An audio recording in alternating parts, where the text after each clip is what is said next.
I'm going to start at the beginning of my own search as an addiction professional to find a way out of addictive cravings for alcohol and other substances. And that started in the late 1970s. I was then a graduate student in clinical psychology in San Francisco, and I was looking for an internship. In the process, I met the director of a beautiful recovery home in a 4-story Victorian on a hill. It was called the Henry Olaf House. It was a nonprofit that offered 3 meals a day, a place to stay, fellowship, and 12-step meetings. Most of the residents were trying to quit drinking alcohol. They were all men who were either working full-time, training to work, or full-time students. They were welcome to stay as long as they needed to, and at the time that I joined up, one of the residents had been there for 6 years. The program's new director was very anxious to add something more. He told us, do whatever you want. Bring all of the new clinical psychology techniques that you're learning into our work here. So we did.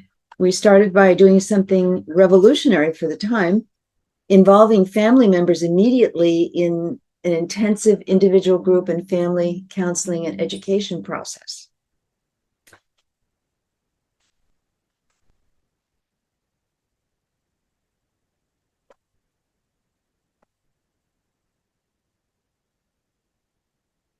This was the beginning of a wonderful adventure in recovery.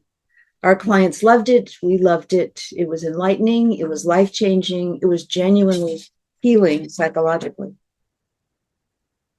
But a few years later, we were stunned to discover that our long-term follow-up rate was not as impressive as we had assumed it would be. At that time, a very well-publicized book was published that included the results of a large follow-up study. Most of the programs that were followed were 28-day treatment programs, many of them in hospitals. That was the new model for addiction treatment that was spreading quickly all over the country and has become the most common for-profit model of addiction treatment. The results of that initial follow-up study were sobering. Only 50% of the mostly alcoholic residents were still abstinent 1 year later. We knew that our program was much longer term. It provided much more intensive counseling. It treated not only those with alcohol problems, but their family members as well. So we were certain that our follow-up results were likely to be quite a bit better than those of a 28-day program.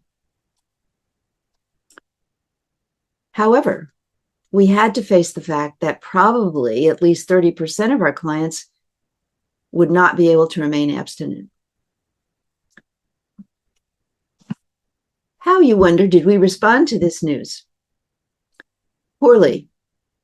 Like almost everyone else in the addiction treatment field, we assumed that those who did not continue in abstinence were just unmotivated, were not trying hard enough. It was their fault.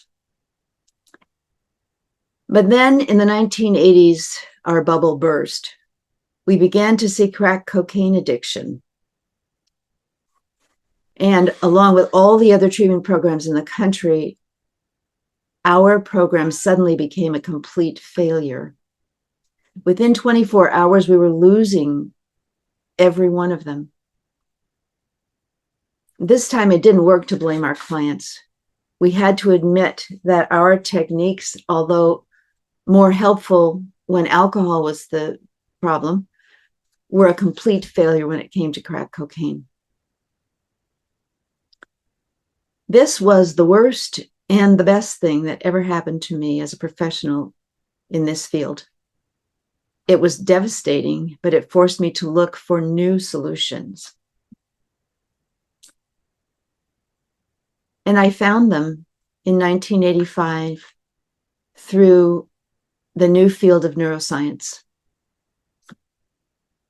In fact, a group of neuroscientists who specialized in the study of addiction in the brain actually presented a symposium for us in the addiction treatment field. in our area. At this point, I had become director of outpatient programs. It had spread into 3 counties, but I was beginning to think about another career. 6 months later, I was directing the only program in the San Francisco Bay Area that could claim 80% success treating crack cocaine addicts, especially in an outpatient setting. And our alcohol addicted clients were doing even better. What was it that I learned from neuroscience? I learned that the brain produced 4 kinds of molecules called neurotransmitters. Each one of them literally transmitted intensely positive feelings of happiness, pleasure, tranquility, or excitement. I also learned that not every brain was genetically programmed or nutritionally fueled to produce adequate amounts of these marvelous neurotransmitters that made life worth living. We in the field of alcoholism treatment knew by then that many people who became dependent on alcohol had a genetically transmitted problem. Neuroscience discovered what it was. Alcohol actually stimulates and depletes any or all of the 4 neurotransmitters. In contrast, cocaine targets only 1. Now you're starting to get a sense of why you are having so much trouble minimizing your alcohol use and why you so badly want to continue using some alcohol. But it gets much better. Neuroscience had also discovered one other thing about neurotransmitters.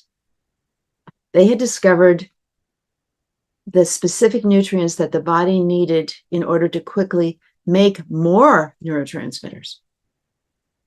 For example, to make our natural neurotransmitter, sunny serotonin, requires a single amino acid, one of the 20 that can be found in high protein foods.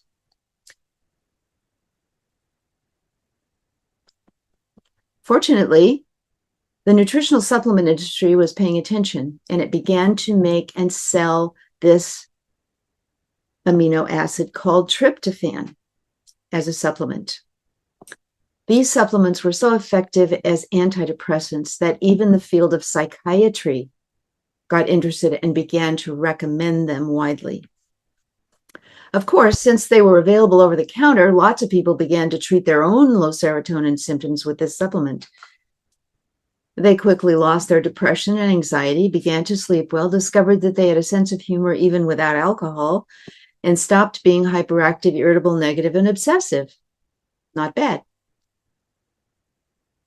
My program eventually learned how to use all 4 of the amino acids so that we could increase the production of all 4 of the neurotransmitters as needed by our clients.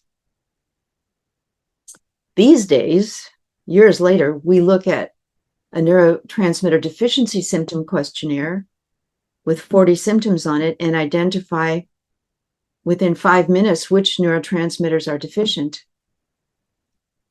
You'll find that questionnaire on the Mood Cure section of my website.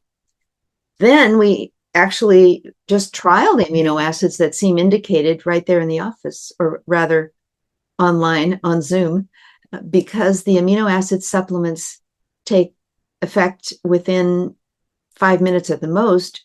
We can watch the effects of the aminos take hold. You can watch amino trialing as well on my YouTube channel. Here's an example of a recent client who came into our virtual clinic depressed. She'd been depressed for years, but did not want to take antidepressants because she'd already tried them and had adverse reactions to them. But she had discovered that alcohol relieved her depression temporarily. and she had begun going to parties, bars, and wine tastings to experience relief. She did not want our help with her alcohol use, but she did want our help with a number of mood problems that she experienced when she wasn't at a party. We knew by then that the nutrients that eliminated her particular negative moods would probably also eliminate her interest in alcohol, but we didn't argue. We just proceeded to assess her, recommended a diet high in protein, and trialed her on the amino acids indicated by her scores on the neurotransmitter deficiency questionnaire. When she came back to see us 2 weeks later, she reported that she'd lost interest in going to parties and expensive wine tasting events.